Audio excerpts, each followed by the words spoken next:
มึงทำไมในเดือน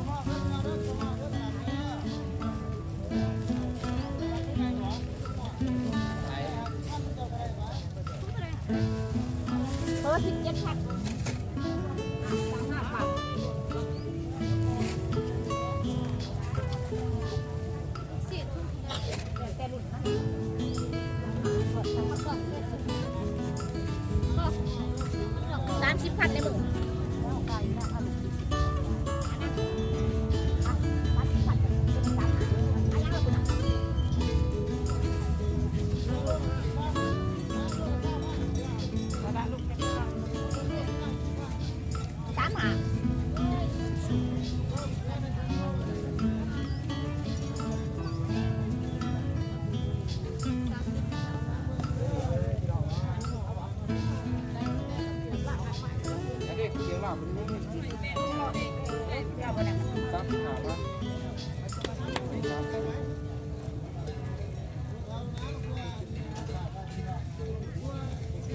จะเมื่อยผมก็ตลาดร้านเปลี่ยนใช้จะได้คุ้มยังไงเนี่ย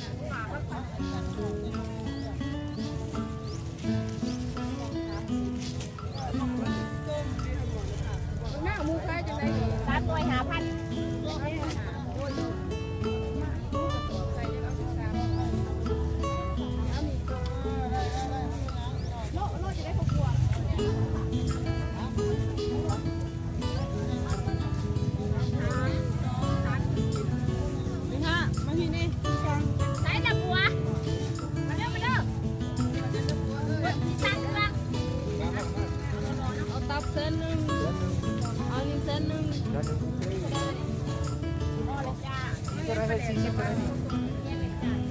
เป็นวันเดียวป่ะลูกละลูกป่ะ37 ได้นี่35อันนั้นก็ปวดร้ายไปได้เงินก็ปวด43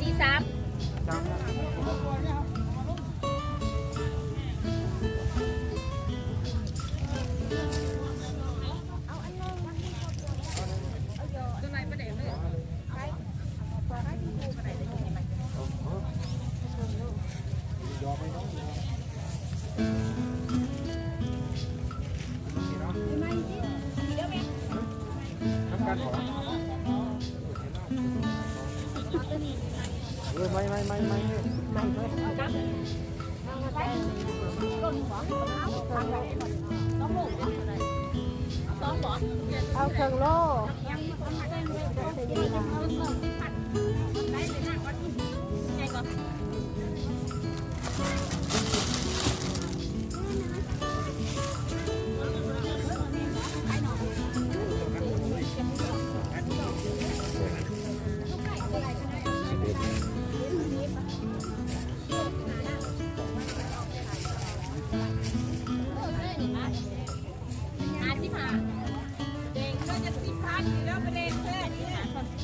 แป๊บนึงนี่เงินหน่อยก็ออกมา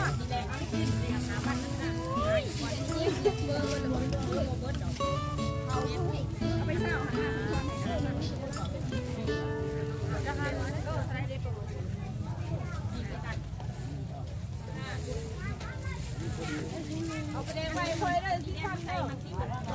เลยลูกมอง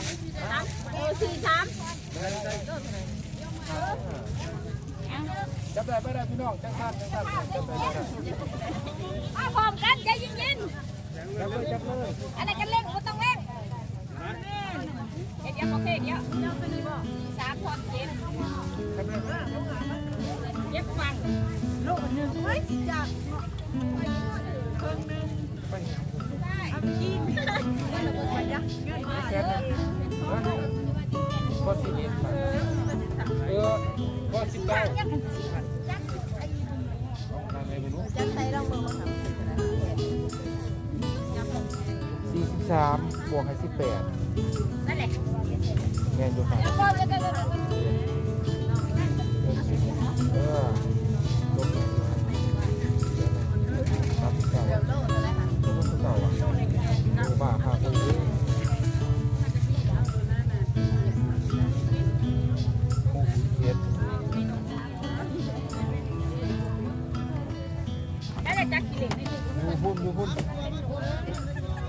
แหละเอาแนวหัวใจ61แป๊บนึงแม่แป๊บนึง 39เนาะ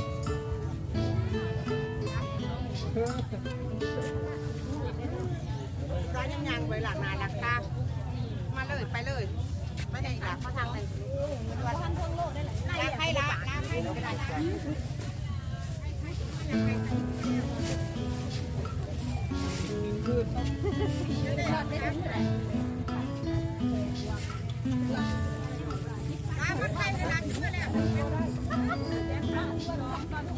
ก็ท่านว่ามาเราเองมาเราเองมาเราเองมันจังไว้มันอารมณ์เสียบข้างไม่หันแหละอารมณ์ไม่เท้ามันยังสิได้มาคนได้ลาพอดีร้านไหนนะต้องแค่ทุกอารมณ์ยังไง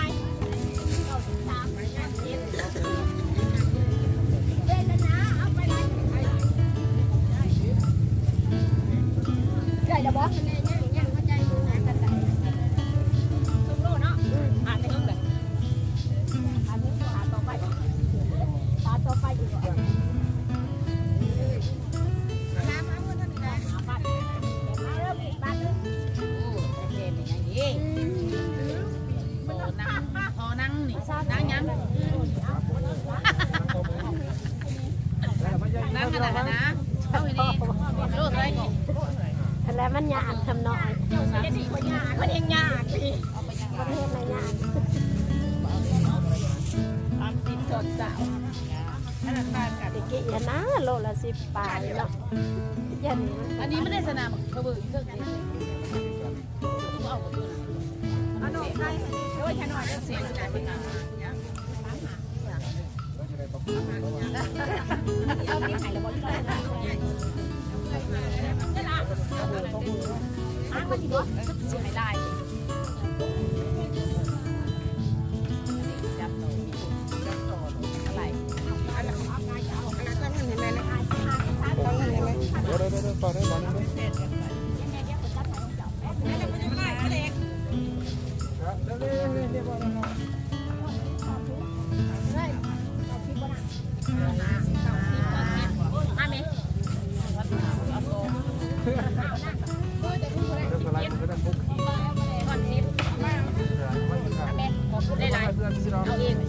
ได้ละจักทีไรจะให้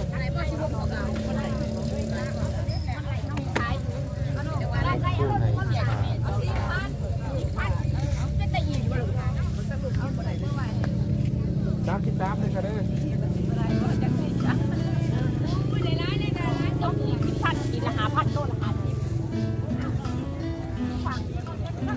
เขาดักเคยชิมโลดเอาแผ่นมาใส่น้ำนี่เอาน้ำใส่น้ำใส่น้ำแผ่นเอาจักโลเนาะอันนั้นเอาโลนึงได้มาได้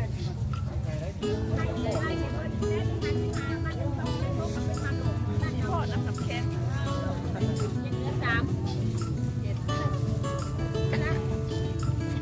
ทอด35เอามาดีบ้างครับ3 เมตรนี่ทอด3เ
พอแล้ว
เอากะสำหรับคลิปนี้เนาะพ่อแม่พี่น้องบ้านเฮากะเป็นคลิปที่ต่อจาก